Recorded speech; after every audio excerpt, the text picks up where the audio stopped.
I was really just so impressed with the people who, fought the elements and came to Freedom Hall on both Thursday and Saturday. The crowds were tremendous. I think, in close games like that, the margin of difference is so small that just any extra benefit that you can get from the enthusiasm of the crowd is certainly important. And I think we can probably chalk both those victories up to our crowd getting behind the team and encouraging them and making that happen. So I really appreciate that, and I'm sure we've been able to kind of from some of our social media get a feel for some of the things that people wonder about.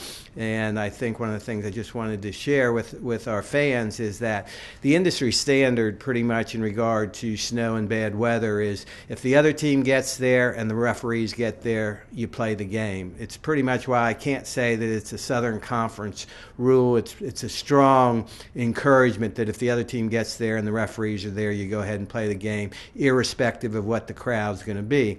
And while that's certainly not great, I think the reality of it is it just gets to be as the season gets later in the year to make up that game make up a game just becomes so difficult that I think that's pretty much the way that just about every conference has thought about snow days and bad weather days and that sort of thing. But I was just so impressed that our people came out and fought the elements, and they were the difference. So that's important. I'm sure Coach Forbes, I think he clearly has stated that on different occasions, but if you were there, you saw how the crowd really lifted our team. So I appreciate all of that, and I think it just kind of makes a statement that we're all in this together and we just need to pull in the same direction.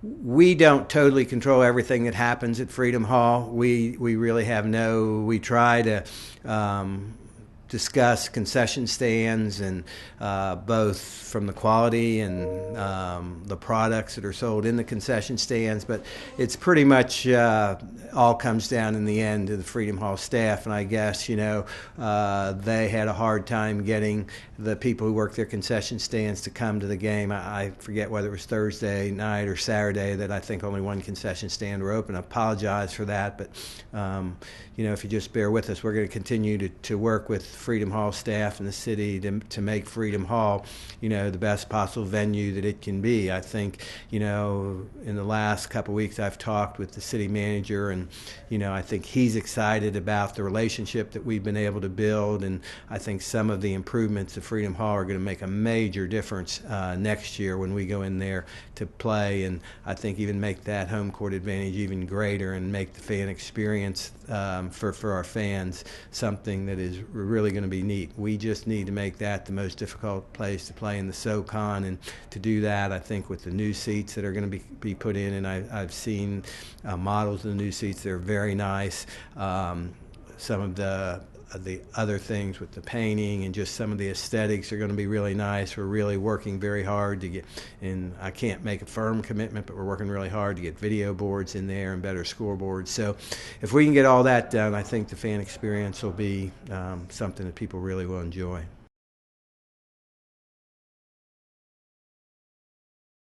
Bristol Motor Speedway has been a great partner for us. They've done a lot of things to help our program, and particularly our football staff as they bring in potential recruits to ETSU. So I think we've really tried to develop that relationship, and all along we've had ongoing discussions about playing a game at Bristol Motor Speedway, and realistically, the Virginia Tech Tennessee game is certainly going to be something that is pretty spectacular.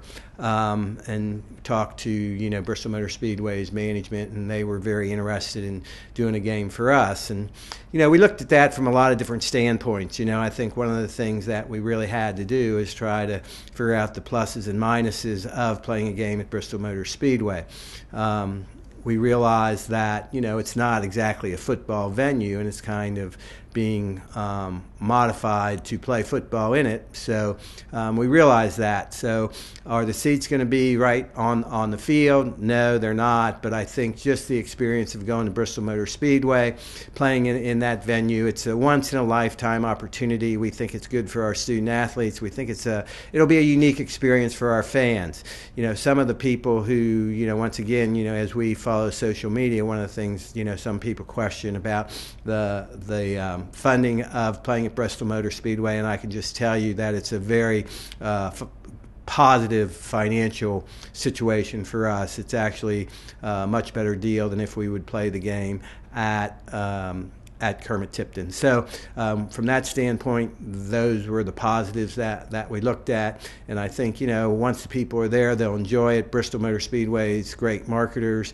They really try to do everything to make the fan experience good. So I think from that standpoint, it'll be pretty neat. One of the things I think will really be neat about the game is that I think the video boards that Bristol Motor Speedway are putting in are probably going to be the biggest, most expensive, fanciest, great viewing opportunities for anybody that goes to an event there. So I think that'll be pretty cool too. If you've ever been to Cowboy Stadium in Dallas, probably the best part of that is all the video boards in there. It's really neat to watch games and get all the replays. And so I think, while the proximity to the field may not be what it would be at Kermit Tipton, I think all the other accoutrements that go with Bristol Motor Speedway will make it a great fan experience.